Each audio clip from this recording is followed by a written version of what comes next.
நீங்கள் கேன்வாவில் இருக்கிற free version use பண்ணிகிட்ருக்கீங்க அப்படின்னா அதில் இருக்கிற எலமெண்ட்டை எப்படி வாங்கணும் அப்படின்னு பார்க்கலாம். நம்ம ஒர்க் பண்ணிகிட்ருக்க டிசைனை ஃபினிஷ் பண்ணிவிட்டு சேவ் கொடுக்கும் போது அதில் ஏதாவது எலமெண்ட்ஸ் வந்து ப்ரீமியம் கண்டென்ட்டாக இருந்தது அப்படின்னா இந்த மாதிரி காமிக்கும். ஸோ வாட்டர் மார்க் இல்லாமல் நம்ம செல் பண்ணணும் அப்படின்னும் போது என்ன பண்ணலான்னா இந்த பர்டிகுலர் எலமெண்ட்டை மட்டும் நம்ம வாங்க முடியும். இதை யூஸ் பண்ணுறதுக்கு இந்த 3 டாட்ஸை நம்ம ப்ரெஸ் பண்ணோன்னா பர்ச்சேஸ் ப்ரோ கண்டென்ட் அப்படின்னு வரும். ஒரு இமேஜ் நம்ம வாங்கணும் அப்படின்னா அதுக்கு ஒரு கிரெடிட் வேணும். ஸோ இதை வந்து நம்ம பே பண்ணி வாங்கலாம். இந்த டவுன் ஏரோவை கிளிக் பண்ணோன்னா நிறைய டிஃப்ரெண்ட் ஆப்ஷன்ஸ் காட்டும்.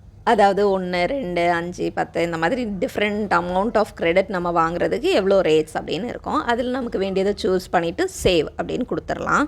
அடுத்தது பேமெண்ட் ஆப்ஷன்ஸ்க்கு போயிடும். ஸோ எந்த விதமான பேமெண்ட் ஆப்ஷன் நமக்கு யூஸ்ஃபுல்லாக இருக்குமோ, லைக் ஜிபே கூட பண்ணலாம், இல்லை கார்டு யூஸ் பண்ணலாம். இதில் எது நமக்கு சூட் ஆகுமோ அதை சூஸ் பண்ணிவிட்டு நம்ம பே பண்ணிடலாம். வாங்கின கிரெடிட்ஸ் யூஸ் பண்ணி நம்ம இந்த ப்ரீமியம் கண்டென்ட்டோட எலமெண்ட்ஸை வாங்க முடியும்.